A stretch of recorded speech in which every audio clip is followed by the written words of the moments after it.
Adam here with Brooksaw Antiques. Today we have this 1936 Corona Standard flat top vintage portable typewriter. I'm going to show you how to use the functions and make sure they all work.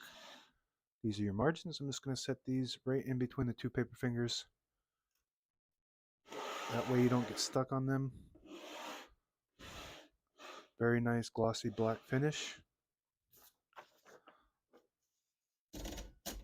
And these two paper fingers are going to be on the edge. Test those margins. They look pretty good. But if you get too close to these paper fingers, then you'll get stuck on them. The vibrator that goes up and down might get stuck on them. Right now it looks pretty good.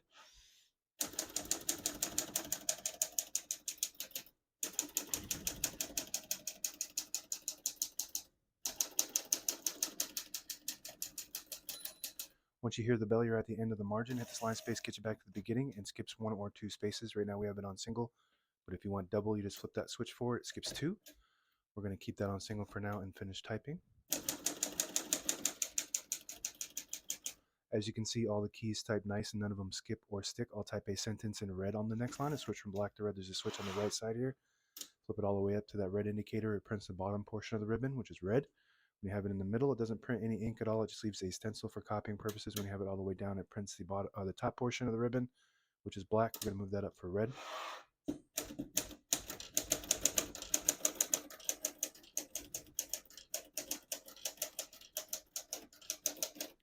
Very nice typing machine. Ultimate classic portable typewriter. Print looks really good. Really good condition machine all around. One of my favorite models. I just love the look of this one. To pull the page out easy, there's a switch on the right side here. You flip it forward and it unlocks the rollers underneath the platen, allowing you to pull the page out easy or load thicker paper like carbon copy or cardstock. Make sure you flip that back before you load the next page, or else it won't load correctly. Shift on each side and a shift lock on the left. To clear that, just hit the shift button again. Backspace on the right side. Very nice. Margin release below that. When you get to the end of the margin, there's a mechanism that blocks you from printing.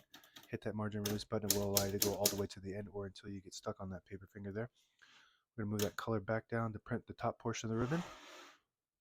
Hood pops open from the front and all the brand new ribbons loaded on the left side, so it's pulling clockwise to the right. If you want to switch that direction, there's a switch on the left side of the machine there. You flip it up and it will pull counterclockwise to the left.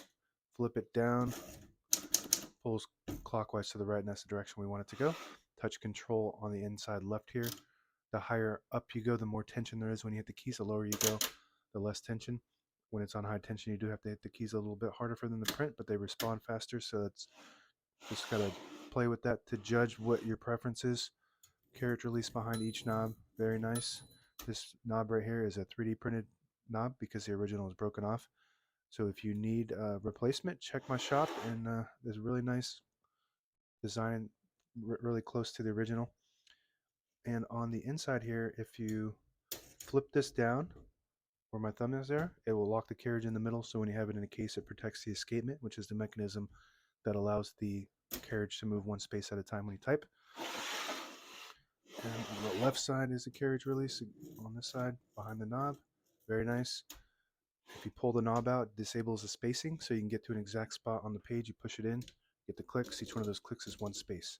And that's it. Now available on eBay or Etsy. Search Brooksaw Antiques.